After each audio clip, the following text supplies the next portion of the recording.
Hello, good day. I hope you are safe, healthy, and fine. In this video, I'm going to present a leading and Nobel Prize winning theory linking risk and return, the capital asset pricing model, which is also known as CAPM. The CAPM is widely used in investment application. In this video, we are going to explore how investors and financial managers can quantify the risk and how to determine how much additional return is appropriate compensation for taking extra risk. At the end of the learning session, it is hoped that students will be able to explain the CAPM, the derivation and the role of beta in measuring the most relevant risk of an investment. In addition, students will be able to use security market line to estimate the returns required by investors for different investments. Together, we shall also discuss the uses of the capital asset pricing model and its limitation in the real world. Stay tuned and let's learn together.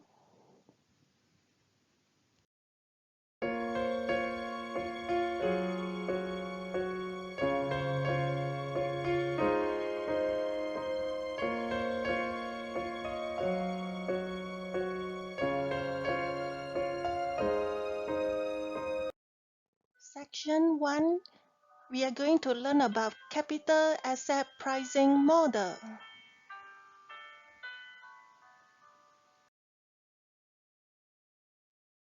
The capital asset pricing model is derived independently in 1960s by four economists, William Sharpe, John Lindner, Jack Trino, and Jane Mosin. William Sharpe received the Nobel Prize in 1990 for his development of the CAPM. CAPM is widely used in financial application. CAPM can be used in pricing of risky assets, as it provides a useful conceptual framework for linking risk and return. CAPM remains an important tool for investors to calculate the risk-adjusted discount rates. The use of CAPM is widespread in corporate finance and investment due to its simplicity and practical appeal.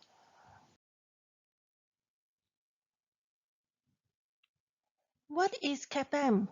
For a start, let's define CAPM in simple words. If you can recall what I have mentioned in the earlier slide, try and fill in the blank with the right words. I'm sure you know the answer.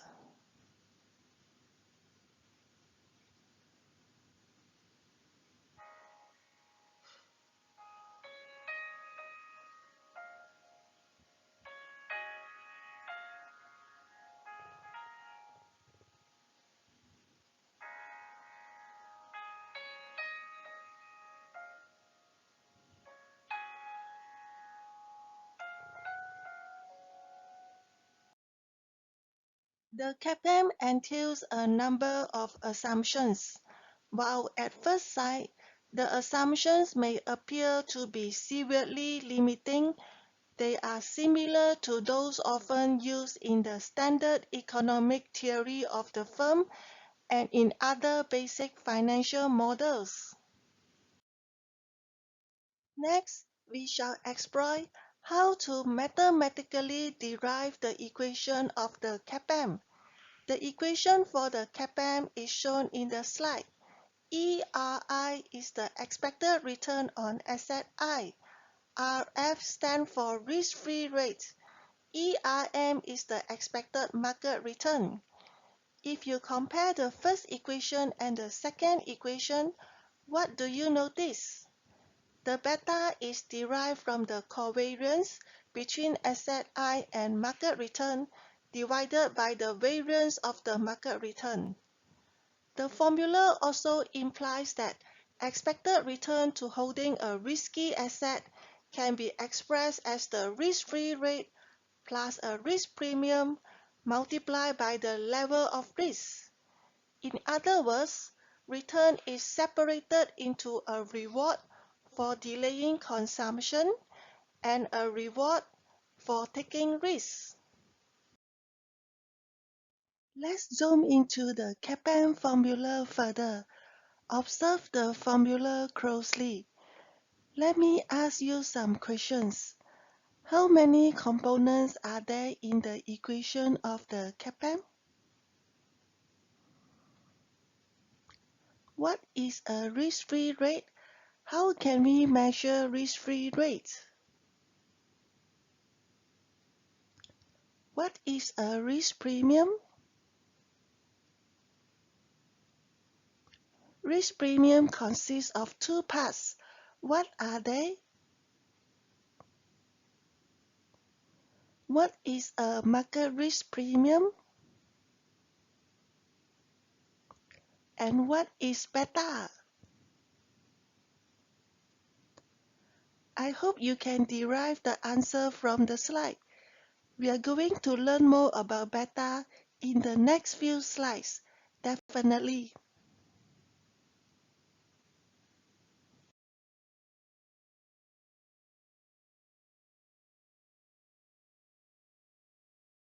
Let's look into an example. We are going to apply the CAPM and calculate the expected return on stock X. Please try on your own first.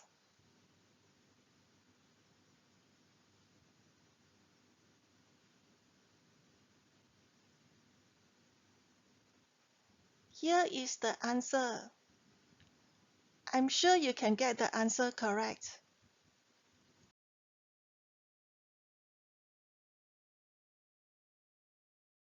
Section 2, we are going to learn about beta.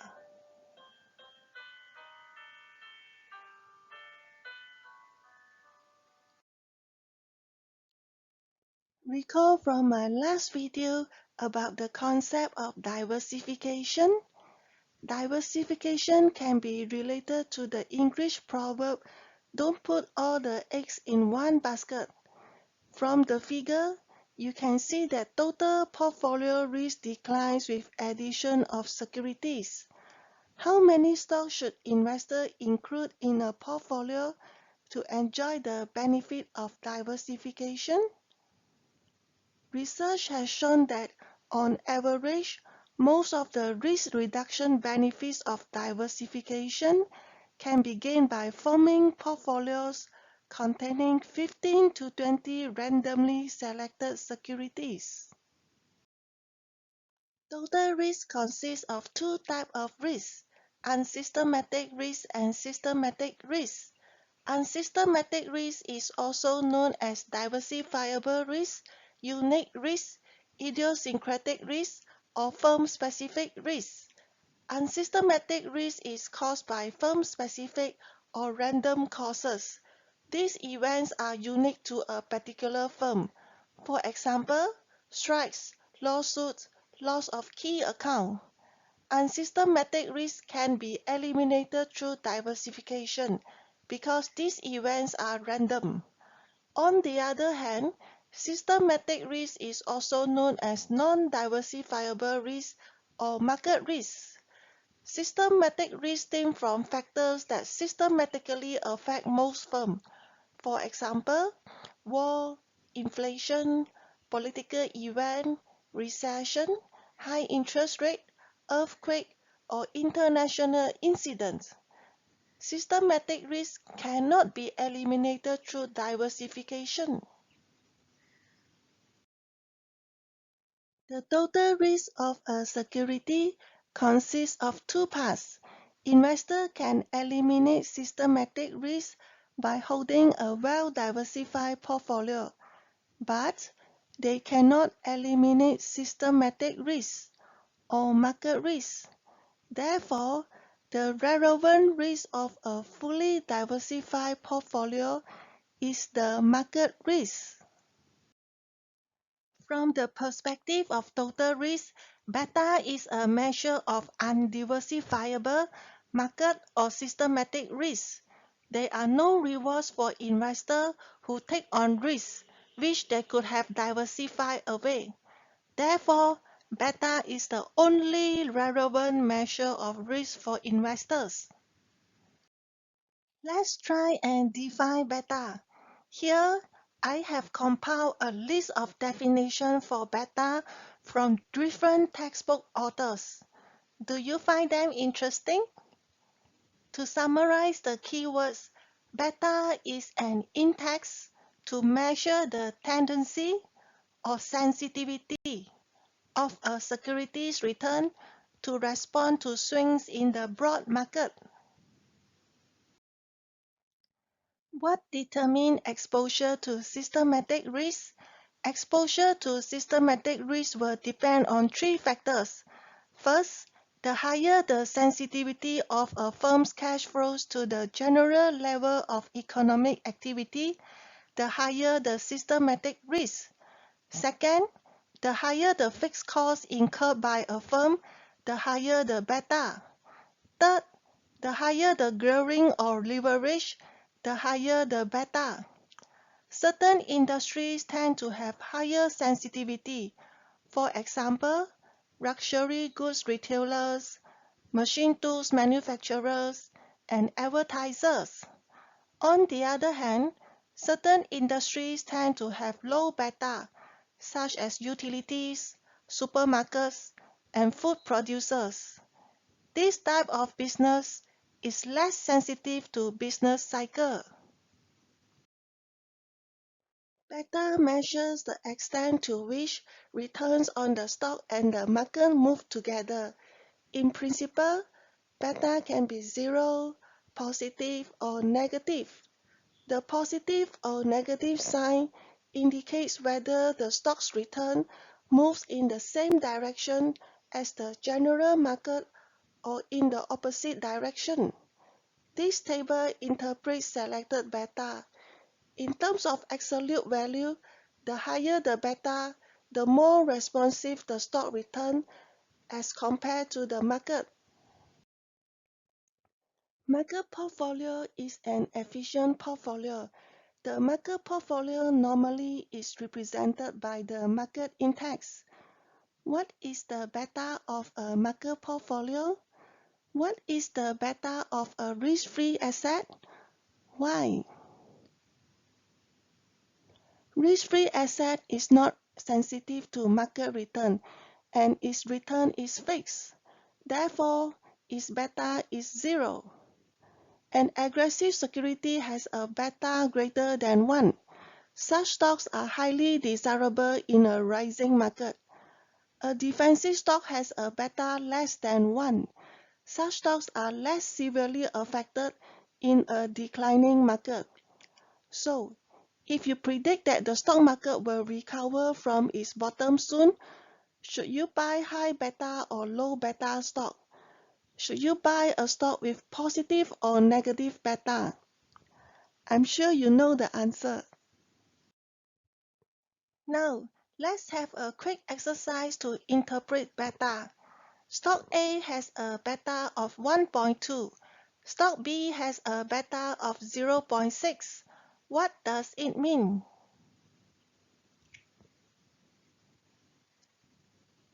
Here is the interpretation.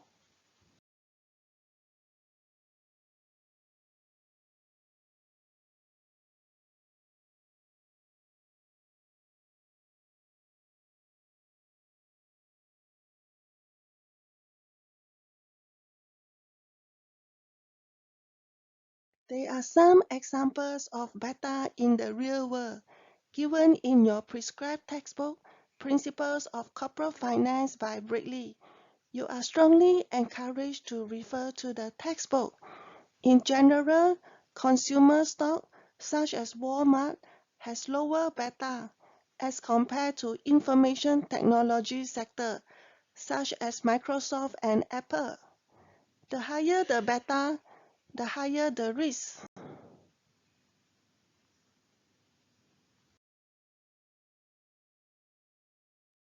How to calculate beta?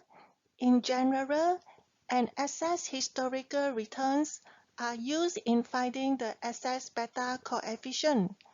The industry standard is to use 5 years of monthly data with 60 observations. If higher frequency data, such as daily data, are used, betas are typically very unstable. Company betas will change over time due to changes in the nature of the firm's business and the nature of the market as a whole. When we take the beta from financial database, we have to be aware of the sample period, frequency, and methodology used in calculation, as the value of beta can vary. However, it is useful if you know how to calculate beta yourself, and definitely we are going to learn about that in second year. The security market line is the graphical representation of the expected return and beta relationship. It is the graphical depiction of the CAPM. The security market line shows the expected return for each security as a function of its beta with the market. In the figure, the systematic risk measured by beta is plotted on the x-axis. The expected return on investment is plotted on the y-axis. The risk-return trade-off is clearly represented by the security market line. From the figure, you can see that the security market line is a straight line intersecting the vertical axis at the risk-free rate. The line is upward sloping, begins at risk-free rate, and rises to market return when beta is 1. A risk-free asset has a beta of 0 and a risk premium of 0. The market portfolio has a beta of 1 and risk premium equal to market return minus risk-free rate. For each level of non-diversifiable risk, beta, the security market line reflects the required or expected return the investor should earn in the marketplace. Section 3, we are going to learn about the uses of CAPM.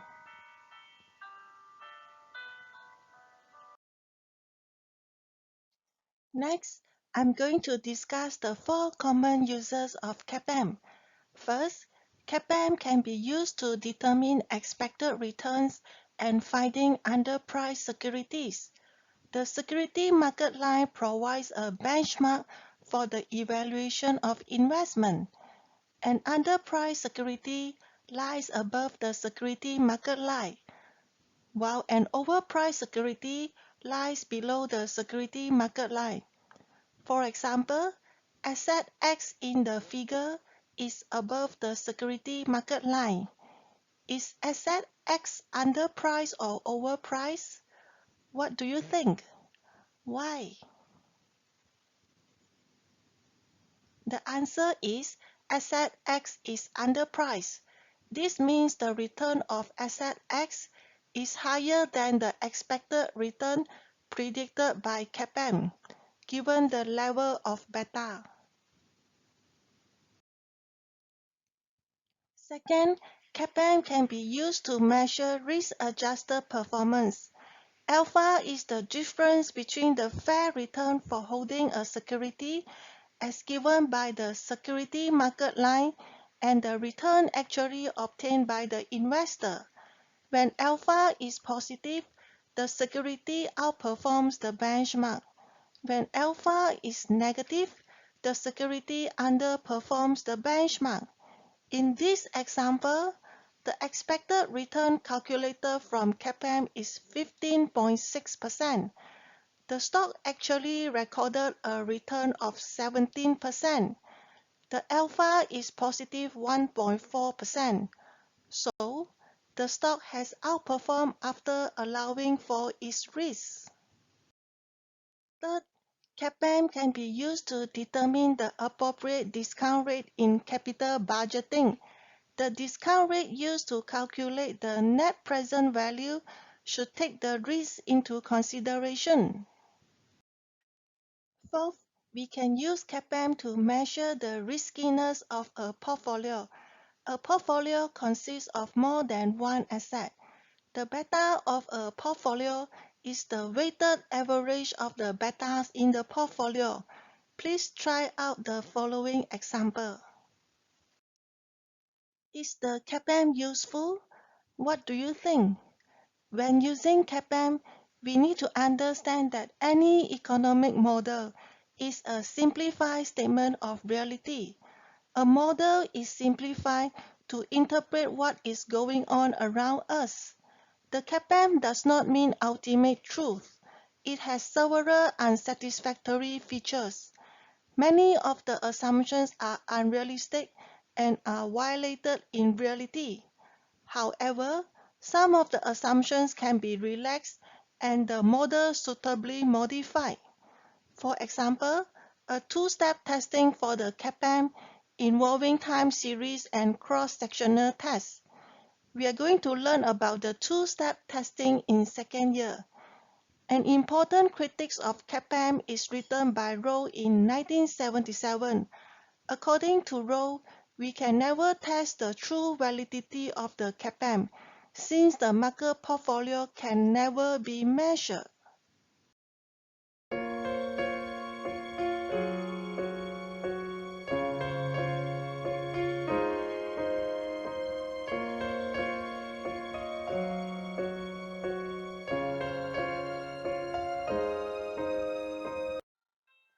Finally, we have come to the end of this video. I hope you have learned some knowledge from this video. If you like this video, please click like, share or subscribe to my YouTube channel. Thank you. See you and goodbye.